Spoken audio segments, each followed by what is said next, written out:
नमस्कार, बहुत स्वागत है आपका देश न्यूज़ में और मैं हूं आपके साथ मनीष कुमार। जनता का जनादेश किस ओर, क्योंकि लोकसभा की 543 में से 542 सीटों पर लगातार काउंटिंग जारी है। रुझानों में बीजेपी बहुमत से दूर है, उसे 32 से ज़्यादा सीटों का नुकसान होता दिख रहा है।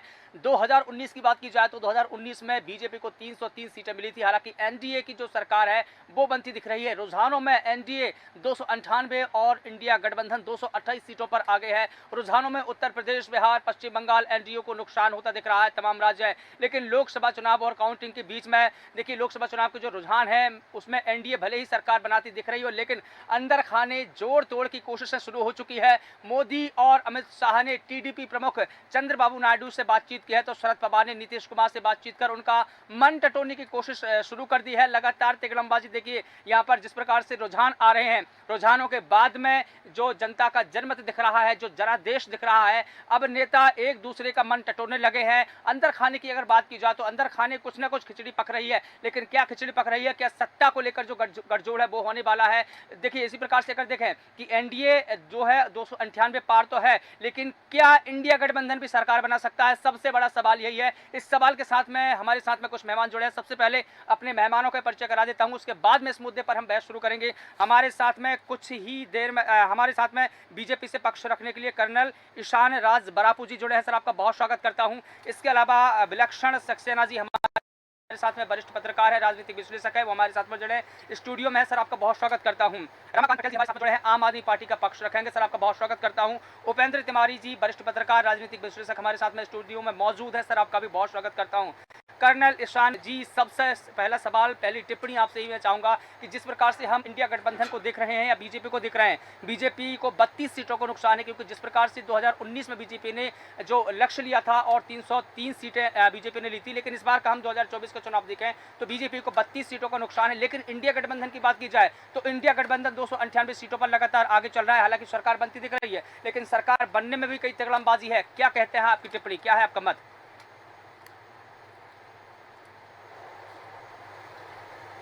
ईशान, कर्नल ईशान जी, क्या आप मेरी आवाज़ सुन पा रहे हैं? लगता है कर्नल ईशान जी से संपर्क नहीं बन पा रहा है। सर, मुझे लगता है कि आपका जो आवाज़ है म्यूट है शायद।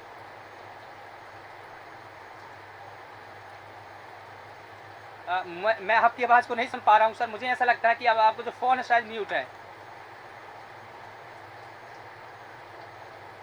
लगता है संपर्क नहीं बन पा रहा है। मैं ठीक है, रमाकांत पटेल जी आपको रोक कर लेता हूँ। रमाकांत पटेल जी, जो हम नतीजे या जो रुझान देख पा रहे हैं वाकई चौंकाने वाले हैं। जिस प्रकार से हमने ये सोचा नहीं था कि इंडिया गठबंधन इतना अच्छा प्रदर्शन करेगा, क्योंकि हमने ज़मीन पर देखा कि जिस तरीके से मुद्दों की अगर बात की जाए या संगठन की बात की जाए, कहीं ना कहीं हमने ये नहीं सोचा था कि इतना अच्छा प्रदर्शन करेगा। लेकिन जब प्रदर्शन रहा ही है और सीटों में जब बढ़ोतरी हुई है, तो आप कैसे देखते हैं इस पूरे परिणाम को, इन रुझानों को? जी देखिए मनीष जी, ये चुनाव देश की जनता लड़ी है और देश की जनता इस नारे के खिलाफ लड़ी है कि अब की बार 400 पार। जो लोग अहंकार में थे, जो लोग 2014 के बाद कोई काम नहीं किए थे, इन लोगों ने खूब नारा दिया था कि बहुत हुई महंगाई की मार, अब की बार मोदी सरकार। जनता ने 10 साल इनको दिए। इन्होंने खूब नारा दिया था कि हर साल 2 करोड़ रोजगार, जनता ने इन्हें 10 साल दिए। इन्होंने खूब नारा दिया था कि किसानों की आय दोगुनी करेंगे, जनता ने इन्हें 10 साल दिए। अब जब इन्होंने 10 साल में कोई काम नहीं किया, तो जनता ने कहा कि तुम्हारे नारे झूठे हैं, तुम्हारे आंकड़े झूठे हैं, तुम्हारी बातें झूठी हैं। अब भैया तुम लोग जो है जाओ, और तुम्हारे अच्छे दिन भी नहीं चाहिए। तो मतलब इसका मतलब यह है कि इस जनादेश में बहुत सारा संदेश छुपा है जनता का। निश्चित तौर पे जनता ने निर्णय दिया है। अब देखिए कि प्रधानमंत्री नरेंद्र मोदी की जीत का मार्जिन क्या है, 1 लाख के करीब। इंदौर के अंदर जो भारतीय जनता पार्टी ने षड्यंत्र रचा था, प्रत्याशी को हाईजैक कर लिया था, वहां पे भाजपा के खिलाफ नोटा में 2 लाख से ज्यादा वोट पड़ गए। ये दिखाता है कि भाजपा से लोग कितना दुखी हैं।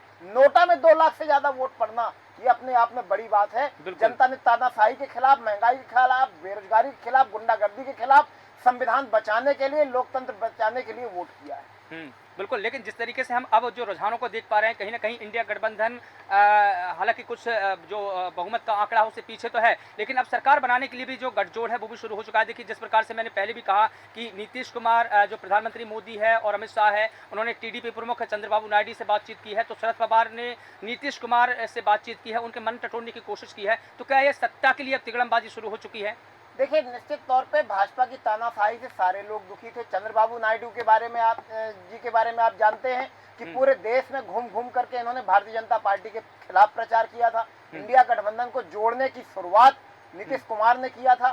तो सही समय आने दीजिए, सही निर्णय ये लेंगे और सही निर्णय जब लेंगे तो भारतीय जनता पार्टी सत्ता से बेदखल होगी। भाजपा के मंत्रियों के इस्तीफे चालू हो गए, ये दिखा रहा है कि भाजपा जाने वाली है। बिल्कुल ठीक है, भाजपा जाएगी या भाजपा आएगी, लेकिन भाजपा की जो सीटें देख रहे हैं कहीं न कहीं बहुत बड़ा संदेश लेकर आई है। कर्नल ईशान जी, क्या आप मुझे सुन पा रहे हैं?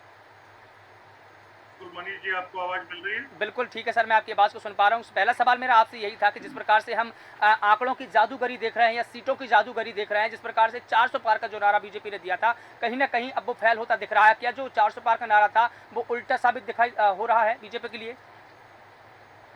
देखिए, निश्चित रूप से मैं इस चीज को स्वीकार करता हूं कि जैसा परिणाम अपेक्षित था वो परिणाम नहीं आया है।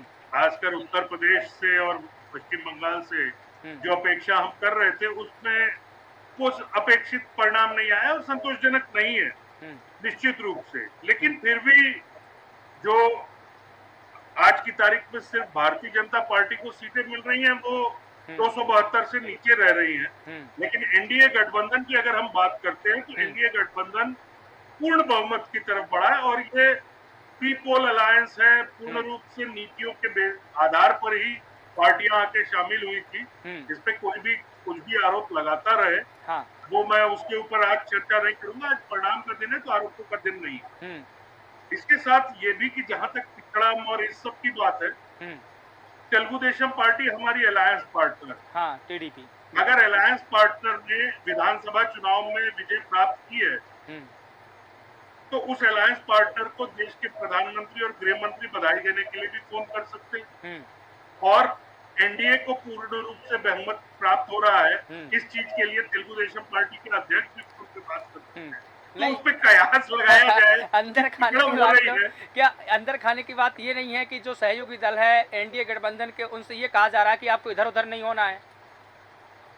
देखिए, जो हमारे साथ हैं हमको उनसे ऐसा कहने की जरूरत नहीं है। हाँ। क्योंकि हमें पूर्ण विश्वास है कि वो कहीं कोई नहीं जा रहा है। ये सारी बातें आप ये एक शब्द इस्तेमाल कर लिया जाता है अंदर खाने की खबर। हाँ। और अंदर खाना क्या है ये कोई नहीं बता पाता है। नहीं, लेकिन जिस प्रकार से हमने टीडीपी प्रमुख से बात की और इसके अलावा देखिए शरद पवार राजनीति के मजे हुए नेता माने जाते हैं, बड़ा नाम है उनका सियासत में। उन्होंने नीतीश कुमार से जिस तरीके से बात की, नीतीश कुमार भी हालांकि छोटा नाम नहीं है, वो भी एक बड़ा नाम है, लेकिन हम देखें नीतीश कुमार एनडीए का सहयोगी दल है और शरद पवार जो है वो इंडिया गठबंधन का सहयोगी दल है। अब जो दोनों एक दूसरे से जो बातचीत हुई है उसको हम क्या समझे सर?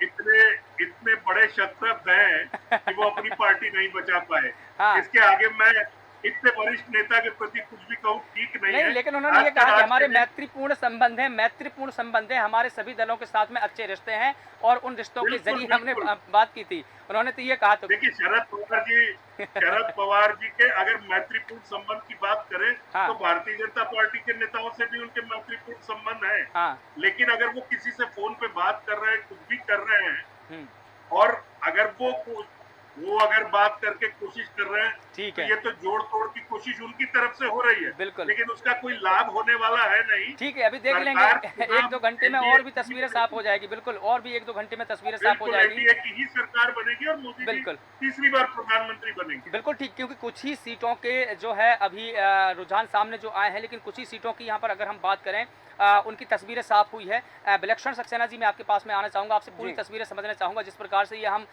रुझान कहें या जनता का जनादेश कहें, जिसमें एनडीए गठबंधन को हालांकि बढ़त है, बहुमत के पार तो है, लेकिन बीजेपी को कुछ सीटों का नुकसान होता दिख रहा है। अब देखिए, जो जोड़ तोड़ की बात है वो एनडीए 298 पार है।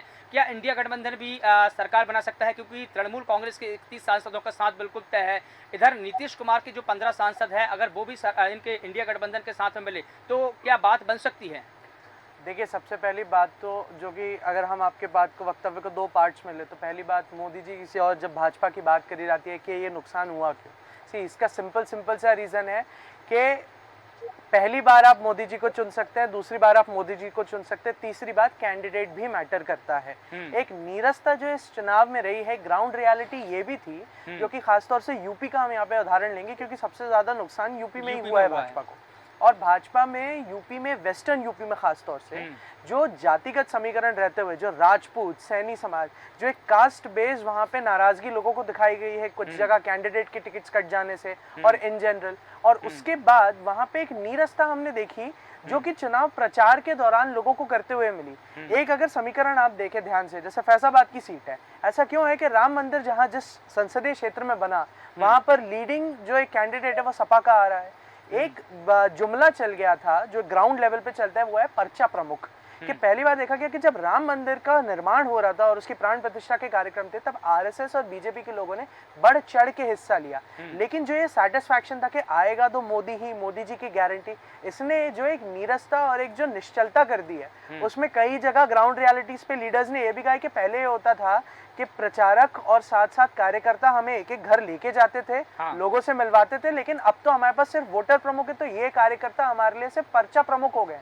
इससे आगे हम बढ़ेंगे कैसे? तो ओवरऑल कंक्लूजन अगर हम ये निकालें तो कहीं ना कहीं नेताओं का, कार्यकर्ताओं का जो ओवर कॉन्फिडेंस था वो कहीं ना कहीं ये आड़े आया है। नहीं, ओवर कॉन्फिडेंस साथ साथ एक चीज ये देखने को आ जाती है कि भाजपा में अब जिम्मेदारी लोगों, कैंडिडेट्स को भी लेनी जरूरी होगी, क्योंकि एक व्यक्ति के ऊपर भार रखने से पार्टी को ही नुकसान होगा। और अब शायद ये चीज मेरे ख्याल से 3 बजे ही सारी पार्टी को क्लियर हो गई थी। ऑन द सेकंड पार्ट जो आपने चीज पूछी, क्या इंडिया गठबंधन की ऐसी चीज हो सकती है? सी, जब 400 पार का नारा मोदी जी के नेतृत्व में आया, मतलब पूरे सियासी समीकरण में आया, तो सबसे पहला थ्रेट तो पड़ा रीजनल पार्टीज को।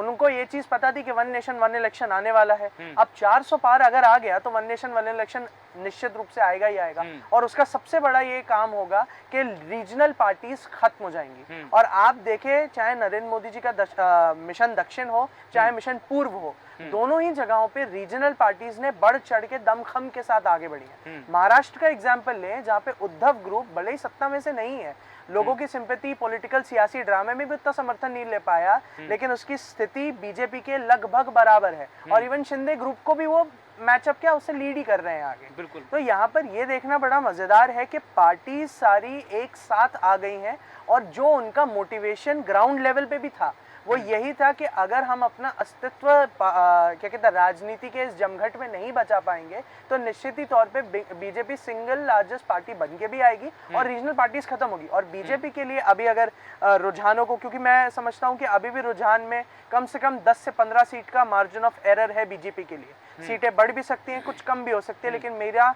आकलन अगर कहता है तो बीजेपी की इंडिविजुअल सीट्स में बढ़ोतरी मुझे अभी दिखाई दे रही है कुछ जगहों पे, जब तक फाइनल 15th राउंड तक या 16th राउंड तक जब रिजल्ट आएंगे। लेकिन ultimately comes down to the point कि बीजेपी को भी अब ये चीज साथ में, इसीलिए 3 बजे से साठगांठ शुरू हो गई, जो आपने हमारे को पैनलिस्ट से भी पूछा, वो ये है कि अब रीजनल पार्टीज के सहारे ही एनडीए सरकार बन सकती है। और जहां तक इंडिया गठबंधन की बात रही, भाजपा के साथ रहते हुए इस पूरे 10 साल के कार्यकाल में जो पार्टीज एनडीए के अंदर आई हैं वो एक्चुअली एक रिएक्शनरी चेंबर है। जैसे चिराग पासवान की पार्टी का हम ले लें, एलजेपी का ले लें, रामविलास में उनको बढ़ाया ही गया था ताकि नीतीश कुमार का जमघट कम हो। वो एक वैक्यूम चेंबर, एक एंटी चेंबर है, एक सेफ्टी वॉल्व की तरह है। और अब ऐसे ही धीरे धीरे सभी पार्टियों को जोड़कर अगर रहा तो इंडिया गठबंधन इस बात का फायदा उठा सकता है कि भाजपा के खिलाफ जो रीजनल पार्टी से गुस्सा लेके चल रही थी उसका बेनिफिट यह है कि इंडिया गठबंधन में ऑटोमेटिकली लोग आएंगे। लेकिन अगर यहाँ पे हम अमित शाह जी और मोदी जी की राजनीति को कम ना समझें तो एनडीए निश्चित रूप से बहुमत के आंकड़े को ऊपर ही रखेगी और इंडिया गठबंधन के लिए अभी भी थोड़ी सी राह राजनीति की बात की मुश्किल लग रही है। बिल्कुल ठीक है, बिल्कुल ठीक कहा सर आपने। जैसे कि क्षेत्रीय पार्टियों का आपने जिक्र किया कि क्षेत्रीय पार्टियों में ये डर बैठाया गया, क्योंकि वन नेशन वन इलेक्शन का जो मुद्दा बीजेपी की तरफ से उठाया गया कि 2029 के लोकसभा चुनाव का मोमेंटिव यही रहेगा, उनका इलेक्शन एजेंडा भी यही रहेगा और मैनिफेस्टो में भी वो शामिल कर सकते हैं। तो कहीं ना कहीं ये रीजनल पार्टियों को डर लगा कि अगर वन नेशन वन इलेक्शन लाया गया तो हमारा जो अस्तित्व है वो खतरे में आ जाएगा या हमको खत्म ही कर दिया जाएगा। तो ये नैरेटिव जब सेट हुआ क्षेत्रीय पार्टियों में तो उन्होंने बढ़ चढ़ कर हिस्सा लिया और लोगों को समझाने की कोशिश ऑफिस की। बिल्कुल ठीक है, मैं ये सवाल करूंगा कर्नल ईशान साहब, लेकिन सबसे पहले मैं उपेंद्र तिवारी जी आपके पास में आना चाहूँगा। देखिए, अभी हम सीटों के बंटवारे की बात कर रहे हैं, रुझान हमारे सामने है। अगर यही आंकड़ा उसमें तब्दील हो जाता है तो एक तरीके से हम देखें तो ये बड़ी जीत हो गई। इंडिया गठबंधन को अगर 200 सीटें मिलती है तो यह बहुमत से 72 सीटें पीछे रहती है। ऐसे में बहुमत के लिए उसे मौजूदा सीट शेयरिंग से बाहर भी के जो पार्टनर है वो खोजने होंगे। 5 बड़े संभावित पार्टनर्स में से उनमें देखिए तृणमूल कांग्रेस भी एक पार्टनर्स है जिनसे वो अपना वो ले सकते हैं बहुमत। इसके अलावा देखिए हम दूसरी पार्टियों की बात करें तो जदयू भी है, जदयू के 15 सांसद हैं, उनसे भी वो अपनी सीट शेयरिंग कर सकते हैं, उनसे भी अपना सहमत करवा सकते हैं। तेलुगु देशम पार्टी की अगर हम बात करें टीडीपी की तो उसके भी 16 सांसद बनते हैं, तो आंध्र प्रदेश से भी वो अपनी वो ले सकते हैं सहमति। तो इस प्रकार से हम देखें कई और राजनीतिक दल है, अगर उनको भी इंडिया गठबंधन में शामिल कर लिया जाता है तो क्या इंडिया गठबंधन की सरकार बन सकती है? क्योंकि बात अब सरकार बनने की है। आंकड़े हमने देखे, इलेक्शन हमने देखा, दावे हमने देखे, वादे हमने देखे, रुझान भी हमारे सामने है। उपेंद्र जी, आप ठीक कह रहे हैं, लेकिन जहाँ तक अभी स्थिति नज़र आती है, सरकार तो भारतीय जनता पार्टी की ही बनेगी। इंडिया गठबंधन सरकार बनाने से बहुत दूर है और उसके बहुत सारे रीजन हैं। ठीक है, सफलता बहुत अच्छी मिली है और मैंने पहले भी ये बात आप पिछली डिबेट में मैंने कही थी कि वर्तमान चुनाव भाजपा के विरुद्ध जनता ने लड़ा है, ना कि विपक्ष ने लड़ा है। जनता इस पूरे चुनाव में ये रूप लेकर आई है, ना कि विपक्ष अपनी मेहनत से लेकर आया है। और अभी इस पूरे चुनाव में हमें ये देखने को मिला कि जिस प्रकार अमेरिका में 2 दल हैं, उस तरफ हमारा देश बड़ा रीजनल पार्टीज किसी एक प्लेटफॉर्म पे एक मंच पर खड़ी हुई और चाहे वो इस तरफ खड़ी हुई चाहे उस तरफ खड़ी हुई, लेकिन जो चुनाव हुआ पूरा 1 to 1 हुआ, वो बिखरा हुआ नहीं हुआ। कुछ जगह जैसे आपका पश्चिम बंगाल में ज़रूर ममता जी ने पूरी तरह साथ नहीं लिया, ऐसे ही हमें पंजाब में भी देखने को मिला, लेकिन ओवरऑल पूरे देश की अगर हम बात करें तो 1 to 1 चुनाव हुआ और इस चुनाव को विपक्ष से ज़्यादा जनता ने लड़ा है। उसका महत्वपूर्ण कारण ये है कि बीजेपी जब 2014 का चुनाव लड़ी थी तो वो मुद्दों के साथ लड़ी थी, जिसमें महंगाई एक मुद्दा था, बेरोजगारी एक मुद्दा था, ये ऐसे कई मुद्दे वो लेकर आए थे। इसी प्रकार 2019 के चुनाव में भी बीजेपी बहुत हद तक मुद्दों पे चुनाव लड़ी थी, लेकिन 2024 के चुनाव में भारतीय जनता पार्टी अपने मुद्दों से भटक गई और ज़्यादातर उसने हिंदू और मुस्लिम को 2 धड़ों में बांटने का प्रयास किया और इस स्तर पे लेकर आई कि ये चुनाव हिंदू और मुसलमानों के बीच है, ना कि राष्ट्र का चुनाव है, ऐसा हमें देखने को मिला। और ज़्यादातर न्यूज़ चैनल लंबे समय से हिंदू और मुस्लिम की डिबेट ज़्यादा कराते आए, ये हम सब ने देखा। तो कुल मिला के इस देश को 2 धड़ों में बांटने का राजनीतिक तौर से प्रयास किया गया, एक तरफ हिंदू वोटर और एक तरफ मुस्लिम वोटर। नहीं, राहुल गांधी ने भी अपने भाषणों में इस बात का जिक्र किया है कि नरेंद्र मोदी ने 2 भारत बना दिए हैं, एक अमीरों के भारत बना दिए गए हैं, एक गरीबों के भारत बना दिए गए हैं। इसके अलावा देखिए सेना पर दिया गया बयान भी आपको बताऊं कि जिस पर हमने पहले भी चर्चा कर चुके हैं, उन्होंने सेना को लेकर भी जिक्र कर दिया कि सेना में भी 2 धड़े कर दिए हैं, एक अमीरों की सेना, एक गरीबों की सेना। तो इसको देखिए चुनाव आयोग ने एक समझाइश दी, नोटिस भी जारी किया कि कम से कम आप जो भारतीय सेना है, इंडियन आर्मी है, उसको लेकर आप बयानबाजी ना करें। लेकिन राहुल गांधी ने जब ये कह रहे थे कि हिंदुस्तान को 2 हिस्सों में विभाजित कर दिया, तो क्या ये बात वो समझाने में कामयाब रहे लोगों को?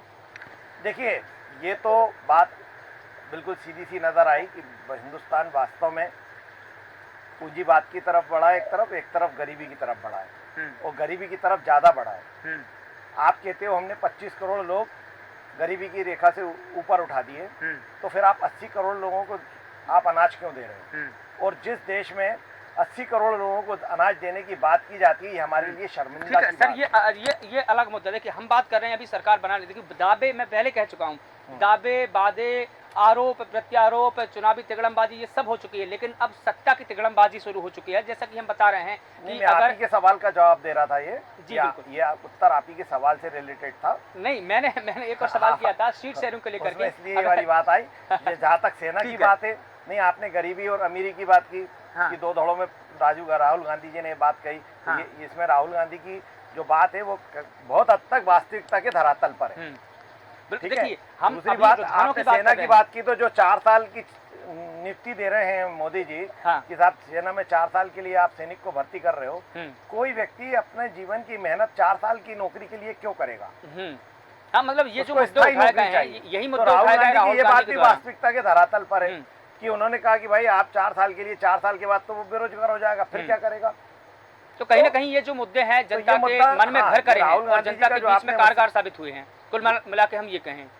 हाँ, बिल्कुल ठीक है। राहुल गांधी कुछ बातें ठीक है। वास्तविकता कर्नल के ईशान धरातल जी- पे जनता को समझाने में सफल हुए हैं। बिल्कुल ठीक है। कर्नल ईशान जी, मैं आपके पास में आना चाहूंगा। जिस प्रकार से विलक्षण सक्सेना जी ने तमाम बातों का जिक्र किया, उत्तर प्रदेश जो सबसे बड़ा राज्य है, और ये तो यहाँ कहा जा रहा था कि जिस प्रकार से 2019 में जो बीजेपी ने प्रदर्शन किया था, उससे ज़्यादा उम्मीदें यहाँ पर थी कि बीजेपी 62 नहीं, अब कम से कम 70 पार लेकर यहाँ पर आएगी, क्योंकि यहाँ पर राम मंदिर का सबसे बड़ा मुद्दा हमने देखा, और प्राण प्रतिष्ठा के समय जो एक माहौल बनाया गया, जो मुद्दा दिया गया, उसको लेकर तो जनता भी स्वर थी और सभी ये स्वर थे कि यहाँ पर 70 पार जाएंगी। लेकिन यूपी से आपको जिस प्रकार से सीटें मिल रही है, उम्मीद अनुसार नहीं है। महाराष्ट्र का अगर हम जिक्र करें, महाराष्ट्र में भी इसी प्रकार की तस्वीर बनती है। इसके अलावा देखिए और भी कई राज्य है जहाँ पर इस प्रकार की तस्वीरें बनती है। राजस्थान की अगर हम बात करें तो 25 सीटें राजस्थान में है, लेकिन वहाँ भी उम्मीदों के अनुसार परिणाम नहीं दिखाई दिए। देखिए उत्तर प्रदेश की जब मैं बात कर रहा था तो विलक्षण सक्सेना जी ने 2-3 टिप्पणी की, उनका मैं ध्यान आकर्षण करना चाहूँगा। जैसे कि राजपूत वोट को लेकर कहा उन्होंने, सैनी वोट को लेकर कहा, ओबीसी वोट को लेकर कहा, दलित वोट को लेकर कहा और मुस्लिम वोट को लेकर कहा। ये जो तमाम वोटर्स है, कहीं ना कहीं इन्होंने बीजेपी का साथ नहीं दिया है। क्या कारण रहा कि बीजेपी को इन वोटर ने साथ नहीं दिया, इन वर्गों ने साथ नहीं दिया?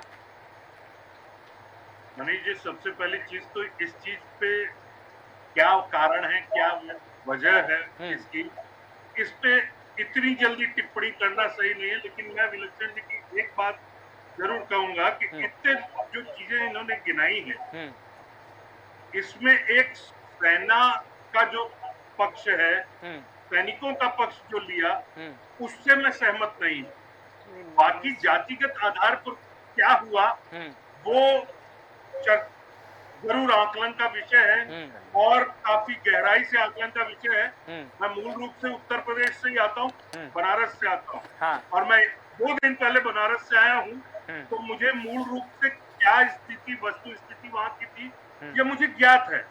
इसलिए अभी मैं टिप्पणी नहीं करना चाहता हूँ, क्योंकि ये हमारी पार्टी का आकलन और उस पर जो है चर्चा होने के बाद क्या कारण रहे हैं कि जनता ने वहां पे जिस तरह से हम आशीर्वाद अपेक्षा कर रहे थे वो हमें नहीं मिला, ये हम जरूर करेंगे।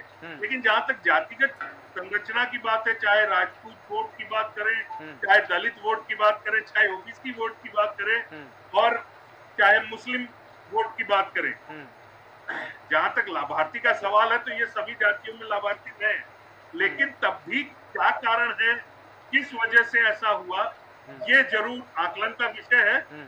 फिलहाल मैं उस पर टिप्पणी नहीं करना चाहूंगा। चलिए ठीक है, एक टिप्पणी आपकी इस बात पर भी जरूर चाहूंगा कि यूपी बीजेपी में हलचल तेज हो चुकी है। लखनऊ में बड़ी बैठक चल रही है। लोकसभा चुनाव के जो नतीजों में यूपी से अपेक्षा अनुसार सीट पर नहीं मिलने पर बीजेपी में हलचल शुरू हो गई। राजधानी लखनऊ में एक बड़ी बैठक बुलाई गई है। इसमें CM Yogi Adityanath, deputy CM Keshav Prasad Maurya, deputy CM Brajesh Pathak के साथ ही प्रदेश अध्यक्ष भूपेंद्र चौधरी भी मौजूद है। क्या इसी बात का आकलन किया जा रहा है तमाम बड़े नेता द्वारा कि जो अपेक्षित था, जो अपेक्षा अनुसार जो जनमत हमको नहीं मिला है, उसके पीछे के कारण क्या हो सकता है? लेकिन वेस्टर्न यूपी का जिक्र भी विलक्षण सक्सेना ने किया था। मैं चाहूंगा कि आप उस पर भी टिप्पणी करें, क्योंकि वेस्टर्न यूपी बहुत मायने रखता है।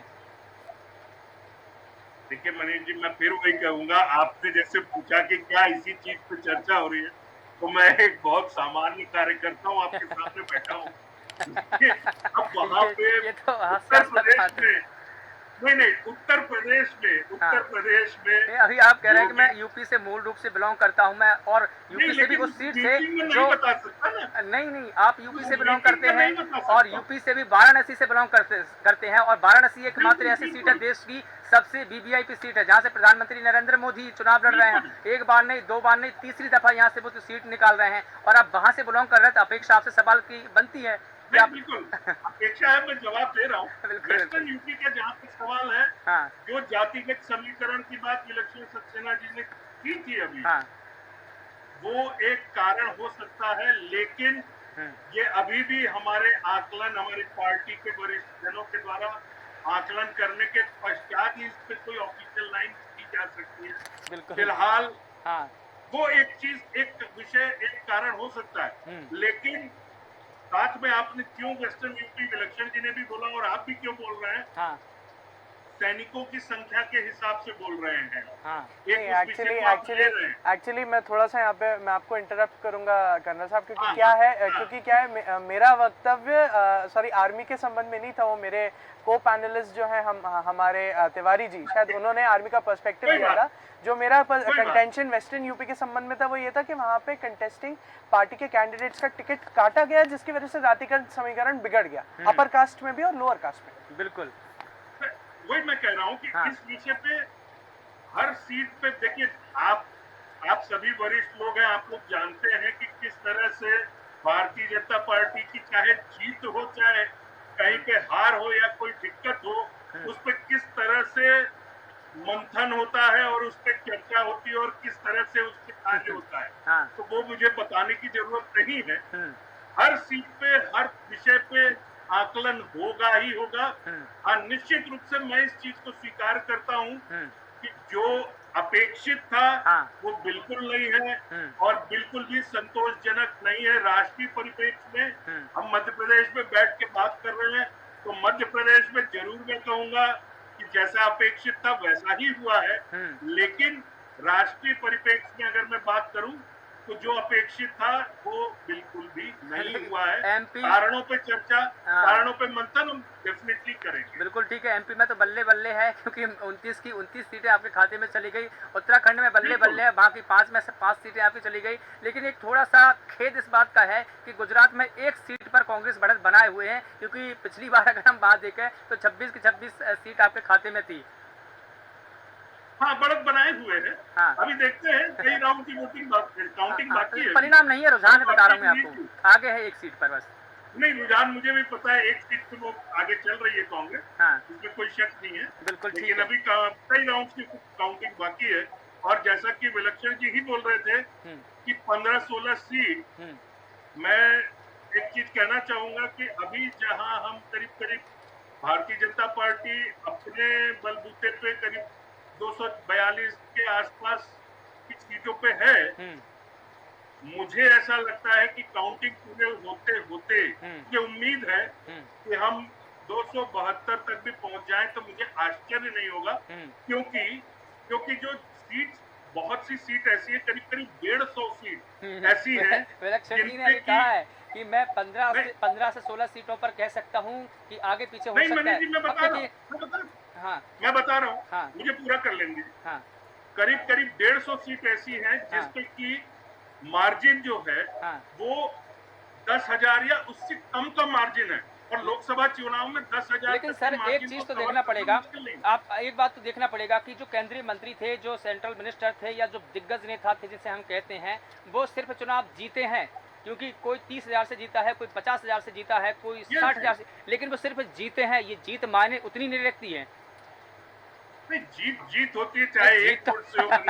लेकिन आप ये कहेंगे कि मायने नहीं रखती। नहीं, उनके कद के हिसाब से बता रहा हूँ, बीजेपी के कद के हिसाब से। बीजेपी दुनिया की सबसे लार्जेस्ट पार्टी है, सबसे बड़ी पार्टी है, और जिस तरीके से हम उसकी जीत, पिछली जीत का आकलन अगर हम इस जीत से कर रहे हैं तो कहीं ना कहीं ये जीत ही है। चलिए ठीक है, रमाकांत पटेल जी। हाँ, मनीष जी, अगर कद की बात कर रहे हैं अगर कद की बात कर रहे हैं तो ये बधाई भी आनी चाहिए थी।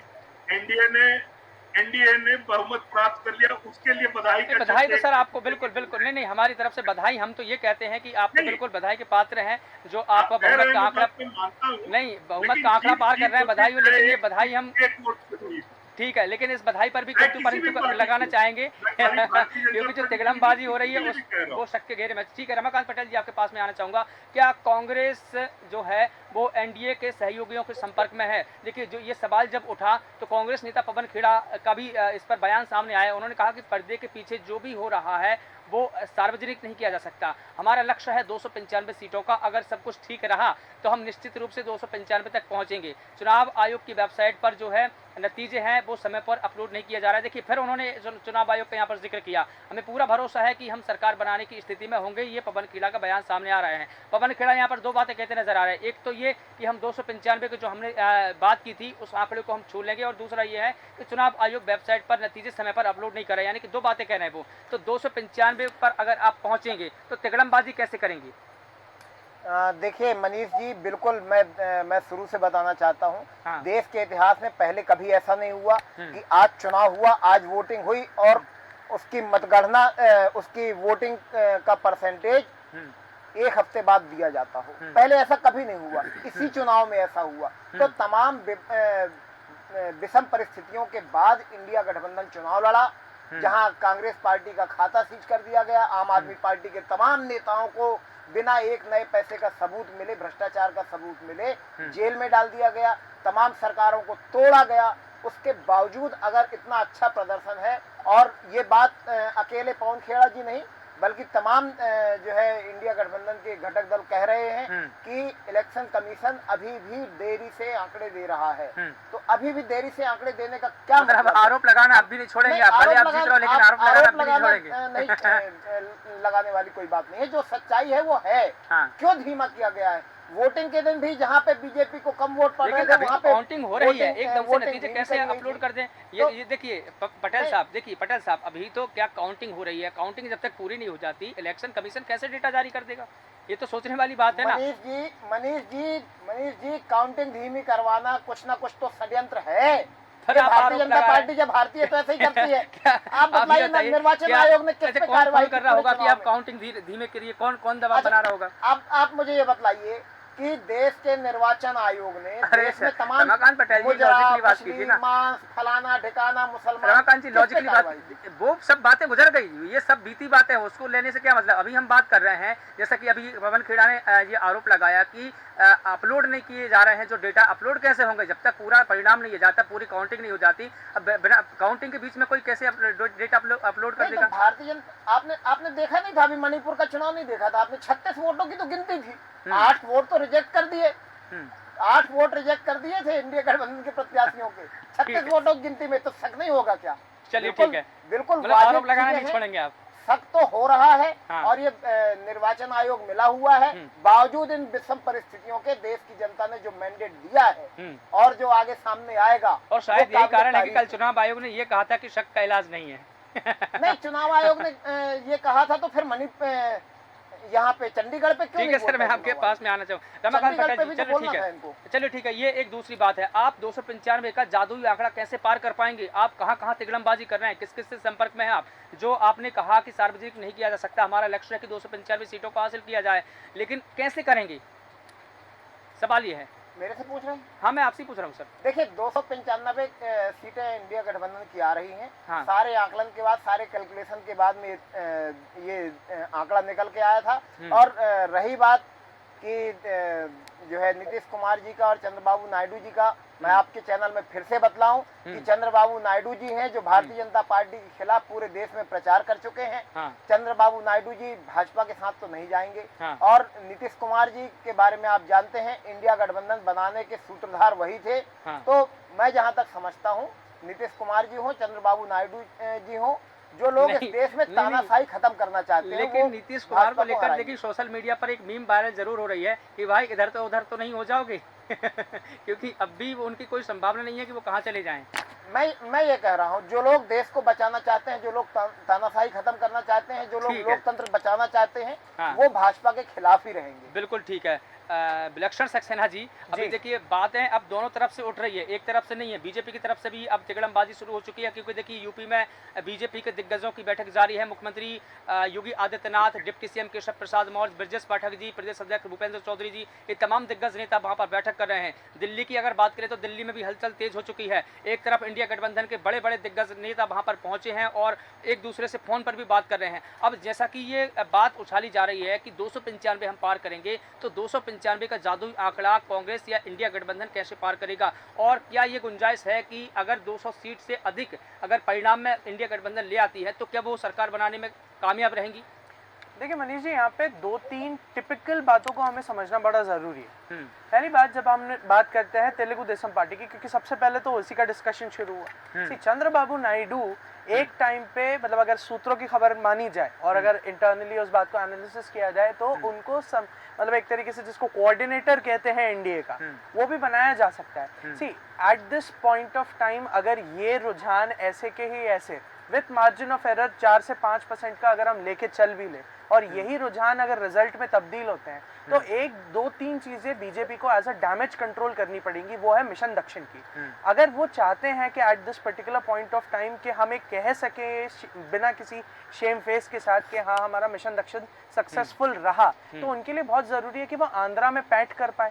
अच्छा, चंद्रबाबू नायडू का जो एक इतिहास रहा है इंडिया गठबंधन के साथ, वो यहाँ पे उनके लिए एक लेवरेज सिचुएशन बात करके जाएगा, क्योंकि eight this point of time ये भी देखना बहुत जरूरी है कि बहुत सारी अलग राजनीतिक पार्टी थी।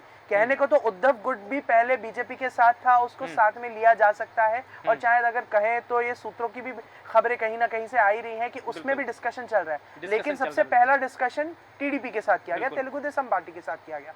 तो यहाँ पर एक जो यहाँ पे सियासी समीकरण बनता जा रहा है, जो आप जोड़ तोड़ की राजनीति चल रही है, ये डैमेज कंट्रोल के हिसाब से भी चल रही है, और ये अभी चलती रहेगी। कम से कम इसका इफेक्ट हमें 2-3 दिन तो देखने को मिलेगा ही मिलेगा। बिल्कुल, लेकिन विलक्षण जी, फ्लैशबैक की अगर बात करें, अगर नीतीश कुमार या नायडू अगर पीछे हट जाते हैं तो एनडीए गठबंधन जो है बिल्कुल पिछड़ जाएगा, क्योंकि 2019 में पहली बार चंद्रबाबू नायडू ने एनडीए सरकार के खिलाफ में सभी विपक्षी पार्टियों को एकजुट करने की कोशिश की थी। लेकिन अगर हम 2024 की तस्वीरें देखें तो नीतीश कुमार ने कांग्रेस समेत सभी विपक्षी दलों के साथ मीटिंग करके इंडिया ब्लॉक बनाने में मदद की। ये शुरुआती बात बता रहा हूं, लेकिन देखिए कि हमने देखा कि शुरुआती बात में जब वो इस बात को इंडिया गठबंधन को बना रहे थे, उसके बाद में फिर वो बीजेपी में शामिल हो गए। इसमें देखिए चंद्रबाबू नायडू की जो टीडीपी पार्टी है और नीतीश वो 16 सीटों पर है, नीतीश कुमार के पास भी 15 सांसद हैं। अगर ये दोनों एक हो जाते हैं या इंडिया ब्लॉक के पास में ये जाते हैं तो दोनों की सीटें हो जाती है कितनी, 30 सीटें हो जाती है। और ऐसे में अगर ये 30 सीटें कम एनडीए गठबंधन से होगी तो इनके पास में सिर्फ 265 सीटें बचती है, जो बहुमत से 7 सीट दूर है। ऐसे में एनडीए जो गठबंधन है वो पिछड़ जाएगा। क्या लगता है आपको ये कि जो दो नेता हैं, जो दो दिग्गज हैं, वो एनडीए से पीछे हटेंगे? देखिए, इंडिया गठबंधन की प्रॉब्लम इसकी एग्जैक्ट ऑपोजिट है जो एनडीए के साथ है। हाँ। इंडिया गठबंधन के साथ क्या है, बहुत सारी पार्टीज एक साथ होके आई और अभी तक हम लोगों ने डिस्कस नहीं किया है, लेकिन एक्चुअली इंडिया गठबंधन का इतने अच्छे प्रदर्शन का सबसे बड़े, जिनको मैं कह सकता हूँ कि सुपर हीरो बन के निकल के आए हैं इंडिया गठबंधन के लिए, वो एक्चुअली अखिलेश यादव है। इत्र में नहाए हुए अखिलेश यादव की ही कारण है कि आज ठीक कह रहे हैं आप। जी एग्जैक्टली, इत्र में नहाए हुए अखिलेश यादव का ही कारण है कि आज बीजेपी को उन्हीं के सबसे प्रोमिनेंट पावरफुल स्टेट में एकदम टफ टू टफ और नेक टू नेक कंपटीशन मिला है। और वो एक मुख्य रीजन भी बने हैं राहुल गांधी की यूपी में वापसी के भी। और साथ ही साथ ये चीज देखना जरूरी है कि जब ऐसी स्थिति बनती है तो इंडिया गठबंधन के साथ जो हमेशा एक मतलब पिछले अगर 8-9 महीने का हम एक इतिहास ले लें, सबसे बड़ी इंडिया गठबंधन में पावर, ये सेंटर ऑफ पावर कौन सी पार्टी है? ये गठबंधन एनडीए की तरह नहीं है जहां पर एक सिंगल धुरी जो कंसंट्रेशन ऑफ पावर है वो सिर्फ बीजेपी को रिसाइड करता है। अगर अखिलेश यादव है तो बराबरी से ममता बनर्जी भी खड़ी होके आती है। अगर आपके कहने और आकलन को हम माने और टीडीपी इसके अंदर आती है तो टीडीपी भी अपने आप में एक बहुत इंपॉर्टेंट प्लेयर बनेगी। अब जब किसी को एक अलायंस में आना होता है तो उनके लिए कोई तो प्रलोभन होना चाहिए, कोई तो उनकी शक्ति का भी केंद्र होना चाहिए। भाई पिछले इतिहासकारों में कई बार ऐसा हुआ है कि पार्टीज, जैसे रामदास अठावले की एक बहुत छोटा सा एग्जांपल है, रामदास अठावले जब पिछले चुनावों में उनको 2 सीटें सांसद की मिली थी तो उनको केंद्रीय मंत्री पद मिला था, और उसी की वजह से महाराष्ट्र में दलित और पिछड़े वर्ग वोटों को उनको केंद्र मिला था। तो सबसे पहले तो इंडिया गठबंधन का जो मनीष जो चैलेंज है सबसे बड़ा, वो यही है कि ये समीकरण तभी बैठेगा जब पार्टीज अपने हिसाब से डिसाइड कर पाएंगी कि इस अलायंस में हमारा पावर शेयर कितना है। विलक्षण जी, मैं आपको रोकना चाहूंगा, माफी चाहूंगा। देखिए सीधा हम दिल्ली का रुख करते हैं जहां पर इंडिया ब्लॉक के कांग्रेस के जो अध्यक्ष मल्लिकार्जुन खड़गे और राहुल गांधी प्रेस कॉन्फ्रेंस कर रहे हैं। देखिए स्वीकार करते हैं। इस बार जनता ने किसी एक दल को पूर्ण बहुमत नहीं दिया, खासकर सत्ताधारी दल भाजपा ने एक व्यक्ति, एक चेहरे के नाम पर वोट मांगा। अब ये स्पष्ट हो गया है कि ये मैंडेट मोदी जी के खिलाफ गया है। ये उनकी राजनीतिक और नैतिक हार है। जो व्यक्ति बार बार अपने नाम से ही हर जगह वोट मांगते थे, उनकी ये बहुत बड़ी हार है, और नैतिक दृष्टि से ये तो उनको बहुत बड़ा नुकसान हुआ है। आप जानते हैं कि कांग्रेस पार्टी और हमारे इंडिया गठबंधन से बहुत प्रतिकूल माहौल में चुनाव लड़ा। सरकारी मशीनरी ने कदम कदम पर अवरोध डाला। बैंक खाते सीज करने से लेकर तमाम नेताओं के खिलाफ अभियान चलाया। फिर भी शुरू से आखिर तक कांग्रेस पार्टी का कैंपेन सकारात्मक था, पॉजिटिव था। हमने महंगाई, बेरोजगारी, किसानों और मजदूरों की बदहाली और संविधान संस्थाओं का दुरुपयोग जैसे विषयों को केंद्रीय मुद्दा बनाकर हम जनता के सामने गए थे। इन मुद्दों पर बड़ी संख्या में लोग हमसे जुड़े, हमारा समर्थन किया। प्रधानमंत्री ने जिस तरह का कैंपेन किया वो इतिहास में लंबे समय तक याद रखा जाएगा। कांग्रेस के घोषणा पत्र के बारे में मोदी जी ने जो झूठ फैलाया, जनता ने उसे समझ लिया। मैं इस मौके पर कहना चाहूंगा कि श्री राहुल गांधी जी की दोनों यात्राएं, भारत जोड़ो यात्रा और भारत जोड़ो न्याय यात्रा के दौरान लाखों करोड़ों लोगों को मिलना, लोगों की समस्याओं को सुनना और आगे चलकर उन समस्याओं का हल ढूंढना हमारे कैंपेन का आधार बना।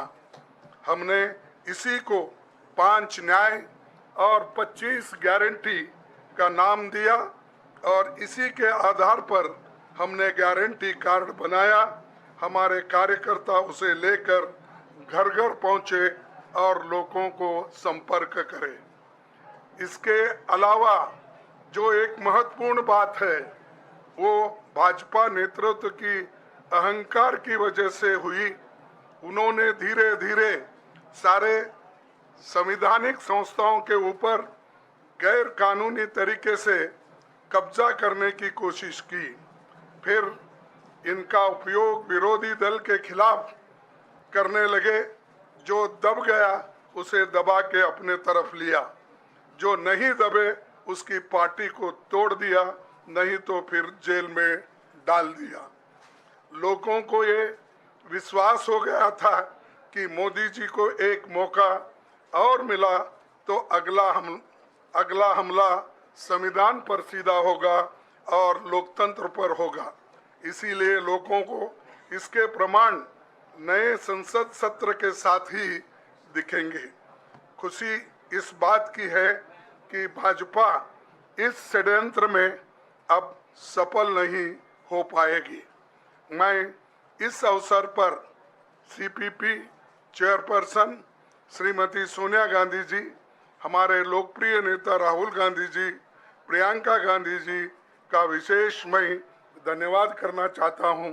और इन्होंने दिन रात बराबरी से पूरे देश में कैंपेन किया और हमें एक मजबूत स्थिति में पहुंचाने के लिए भारी मदद इन्होंने की।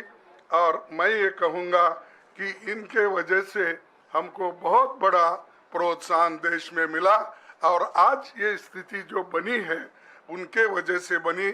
और हमारे करोड़ों कार्यकर्ता जो है देश में, उन्होंने भी हमारा साथ दिया। इसीलिए मैं बहुत बहुत उनको धन्यवाद देता हूं। आखिर मैं इंडिया गठबंधन के अपने सभी साथियों और शुभचिंतकों का धन्यवाद करता हूं। सभी एक साथ मिलकर एक स्वर में रहे, सभी ने मिलकर प्रचार किया और एक दूसरे की मदद की। हमारे हजारों लाखों कार्यकर्ताओं ने अच्छे तालमेल के साथ काम किया। आप सभी का धन्यवाद। अभी हमारी लड़ाई अंजाम तक नहीं पहुंची है। हम सबको आने वाले दिनों में इसी तरह लोगों के अधिकारों के लिए, संविधान की रक्षा के लिए, लोकतंत्र के बचाव के लिए, देश की तरक्की के लिए, सीमाओं पर सुरक्षा के लिए लड़ते रहना चाहेंगे। हमें सुनिश्चित करना होगा कि संसद सुचारू रूप से चले, विपक्ष के मुद्दों को प्राथमिकता मिले, संसद में उन पर बहस हो। आने वाले दिन महत्वपूर्ण होंगे। हम आपसे बात करेंगे, जब कभी भी मौका मिले। आप सभी को मेरा धन्यवाद, और आपका साथ भी हमको रहा, और हमने चुनाव में भी जहाँ जहाँ हमको जितना हो सकता है वो साथ आपने दिया, इसलिए आप सभी को भी मैं धन्यवाद करता हूं, और सभी को नमस्कार। शुक्रिया खड़गे जी। मैं राहुल जी से गुजारिश करूंगा वो आपको संबोधित करें।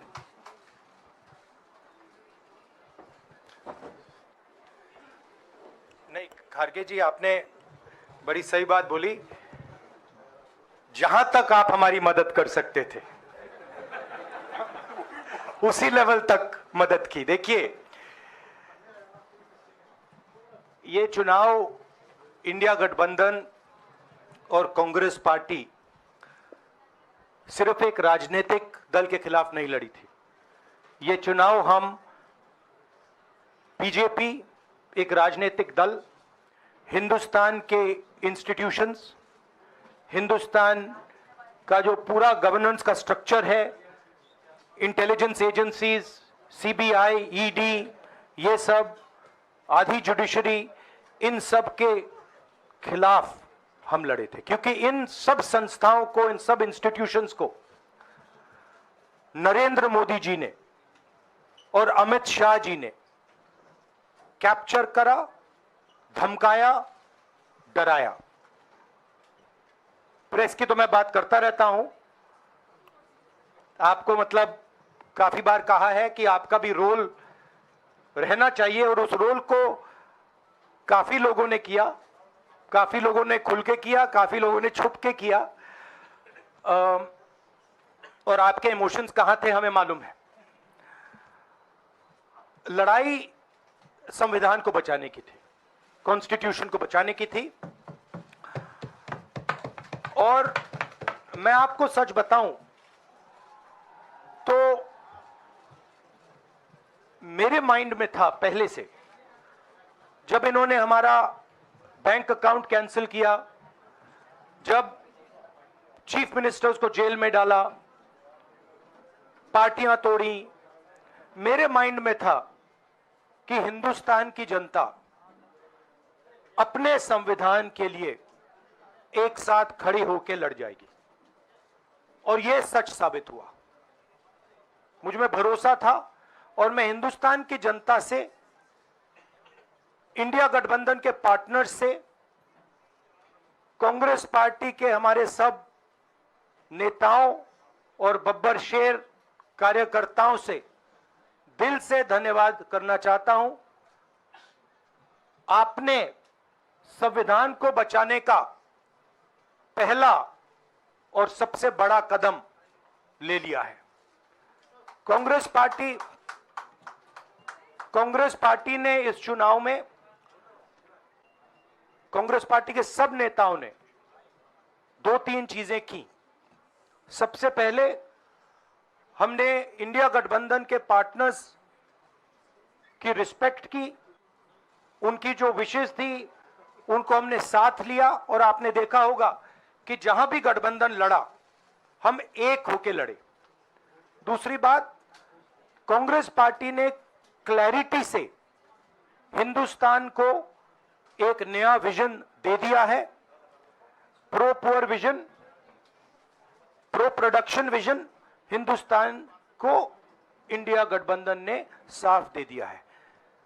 ये जो हमारा परफॉर्मेंस हुआ है, इंडिया गठबंधन का परफॉर्मेंस हुआ है, इसके पीछे कॉन्स्टिट्यूशन, जो रिजर्वेशन पर बीजेपी ने आक्रमण किया, गरीबी, अदानी जी के आपने स्टॉक्स तो देखे होंगे, देखे वो स्टॉक्स उनके, तो बड़ी इंटरेस्टिंग बात है। जनता अदानी जी को मोदी जी से डायरेक्टली कोरिलेट कर रही है। मोदी जी की हार होती है, स्टॉक मार्केट कहता है भैया मोदी जी गए तो अदानी जी गए, मतलब डायरेक्ट रिलेशनशिप है, करप्शन की रिलेशनशिप है। और देश ने नरेंद्र मोदी जी को साफ कह दिया है कि हम आपको नहीं चाहते हैं। And this is the main thing that this election has said. The country has unanimously and clearly stated, we do not want Mr. Narendra Modi and Mr. Amit Shah to be involved in the running of this country. We do not like the way they have run this country. We do not appreciate the way they have attacked the constitution. We do not appreciate the way they have run this country for the last 10 years. So that is a huge message to Mr. Narendra Modi. I'd like to thank everybody who has participated in this election. I am extremely proud of the people of India. I'm extremely proud of the people who have resisted this onslaught on the constitution. और अंत में मैं आपको कह दूं कि इसको बचाने का काम हिंदुस्तान के सबसे गरीब लोगों ने किया है। सबसे गरीब लोगों ने किया है, मजदूरों ने किया है, किसानों ने किया है, दलितों ने किया है, आदिवासियों ने किया है, पिछड़ों ने किया है। इन लोगों ने इस कॉन्स्टिट्यूशन को बचाया है। इस कॉन्स्टिट्यूशन, ये कॉन्स्टिट्यूशन देश की आवाज है। बहुत सारे लोग ने इसको नहीं बचाया, चुप रह गए थे, मगर हिंदुस्तान के सबसे गरीब लोग, सबसे कमजोर लोग खड़े हो गए और उन्होंने इस कॉन्स्टिट्यूशन को बचाया। मैं उनका धन्यवाद करना चाहता हूं, उनसे कहना चाहता हूं कि कांग्रेस पार्टी आपके साथ खड़ी है। जो हमने आपको वायदे किए थे, हम वो वायदे आपके लिए पूरे करेंगे। जाति जनगणना, महालक्ष्मी, ये हमारे वायदे हैं। धन्यवाद। शुक्रिया राहुल जी। अभी 3-4 सवाल सिर्फ हम लेंगे। एक मिनट प्लीज, एक मिनट, शांत हो जाइए प्लीज, शांत हो जाइए प्लीज, शांत हो जाइए, एक मिनट शांत हो जाइए।